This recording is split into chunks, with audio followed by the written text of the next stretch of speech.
আমাদের মতো সংসারপ্রেমী মানুষের কাছে ভিডিও করা অনেকটা কঠিন, তবুও কিন্তু আমরা ভালোবেসে করি।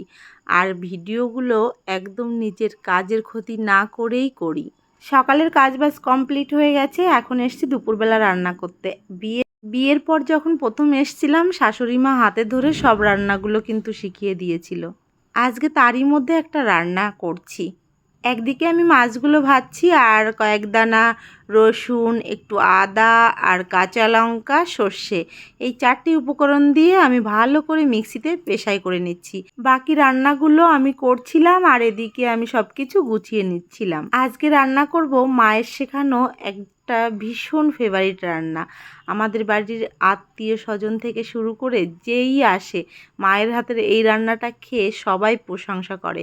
আর যখন নতুন নতুন বিয়ে হয়েছিল, আত্মীয় স্বজন যখন আসতো, তখন আমি রান্না করলে সবাই বলতো যে হ্যাঁ, তুমি শিখে গেছো তোমার মায়ের মতন রান্না। মা আমাদের হাতে ধরিয়ে একেবারে রান্নাগুলো শিখিয়ে দিয়েছে। প্রথম প্রথম অনেক রান্নাই পারতাম না, সবাই কিন্তু বাপের বাড়ি থেকে সব কিছু শিখে আসে না। আমরাও এখানে এসে অনেক কিছু শিখেছি।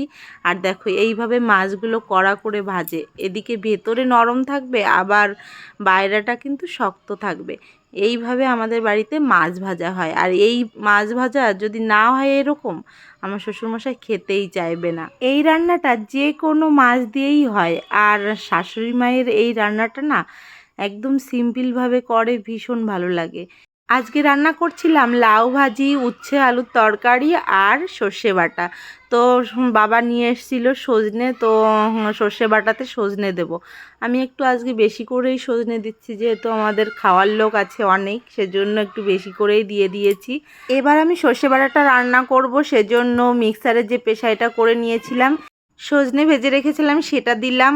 আর এখানে একটু লবণ, একটু হলুদ আর মাছ, আর এখানে কিন্তু একদম ঠান্ডা জল দেব। আর দিয়ে দিয়েছিলাম একদম খাঁটি সর্ষের তেল।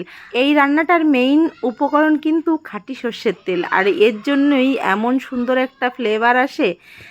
সত্যি কথা, না খেলে কেউ বুঝবে না, এতটা সুন্দর লাগে। আর প্রায় 10 মিনিট মতন রান্না করলেই রান্নাটা পুরোপুরি কমপ্লিট হয়ে যায়। মা তো কাঁচা লঙ্কা, আদা আর একটু রসুন আর এই যে সর্ষে, এইগুলোই দেয়। আর আমি পরে যখন রান্না করি, মাঝে মাঝে পোস্ত অ্যাড করি, একটুখানি জিরে অ্যাড করি। তো এক এক দিন এক একভাবে রান্না করি, তবে মায়ের রান্নাটা একদম সেরা। এই রান্নাতে না কোনো ফোড়ন দিতে হবে, আর না কোনো কিছু মশলা অ্যাড করতে হবে। সামান্য কয়েকটি উপকরণ দিয়ে ভালোভাবে মিক্সিতে পেশাই করে নিয়ে এই যে ঢেকে ঢেকে রান্না করলাম, রান্নাটা হয়ে গেল। যে কোনো রান্নায় খুব কম মশলা দিয়ে রান্না করলে সেই রান্নাটার একদম পুরোপুরি খাঁটি স্বাদটা কিন্তু পাওয়া যায়। আমার রান্নাটা কমপ্লিট হয়ে গেছে, দেখো কতটা সুন্দর কালার এসছে। আর এই রকমই আমার শাশুড়ি মা রান্না করে। আর ওনার রান্নাটা আমার তো ভীষণ ভালো লাগে খেতে। আর আমার রান্নাটা সবাই পছন্দ করে, কিন্তু নিজের রান্না তো তেমন ভালো লাগে না। খেতে গেলে খুব একটা ভালো লাগে না, কারণ অন্যের হাতের রান্নাটা খেতে বেশ ভালো লাগে। এরপরে আমি উচ্ছে আলুর তরকারিটাও রান্না করে নিচ্ছি। আগে উচ্ছে আর আলুটা ভেজে রেখেছিলাম। কোনো দিন উচ্ছে আলু আমি একদম ভাজি না, নর্মাল একটু হালকা ভেজে তারপরে রান্না করি। আর এই যে আমার শাশুড়ি মায়ের কাছ থেকে শিখেছিলাম, সবজি হালকা করে ভাজার পর জল দেওয়ার আগেই লবণ আর হলুদ দিতে হবে। খুব আগে হলুদ দিলে কিন্তু কালারটা খুব ভালো আসবে না। এই যে একটা পয়েন্ট আমি শিখে রেখেছিলাম, সেজন্য রান্নার কালারটা ঠিকভাবে আনতে পারি। আর এ রান্নাতে শুধুমাত্র একটু জিরে বাটা দিয়েছিলাম, কোনো দিন তো জিরে বাটাও দিই না। বাড়িতে এই সাধারণ রান্নাগুলো খেতে আমাদের বাড়ির সবাই খুব পছন্দ করে। আর উচ্ছের আরেকটা রান্না আছে, সেটাও কোনো একদিন শেয়ার করব। তো আমার এইভাবে রান্নাগুলো কমপ্লিট হয়ে গেল। তারপরে তো থালা বাসন ধোয়া, ঘরবাড়ি পরিষ্কার করা, কত কাজ থাকে রান্নার ভেতর, কিন্তু আমার অনেক কাজ গোছানো হয়ে যায়। তো দেখো, আমার রান্নাটা কমপ্লিট হয়ে গেছে, কেমন হয়েছে জানিও।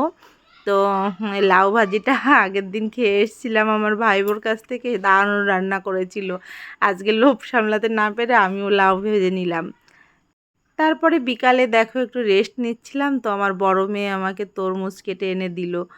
আর আমি আর আমার ছোট মেয়ে খাচ্ছিলাম, আর বড় মেয়ে একটু টিভি দেখছিল স্কুল থেকে ফিরে এসে।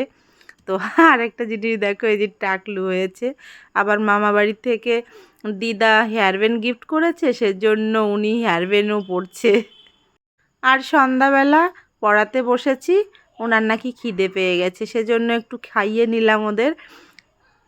আজকে মেজ দিদি ওর পড়া কমপ্লিট করে চলে এসছে সন্ধ্যাবেলা আমাদের ঘরে।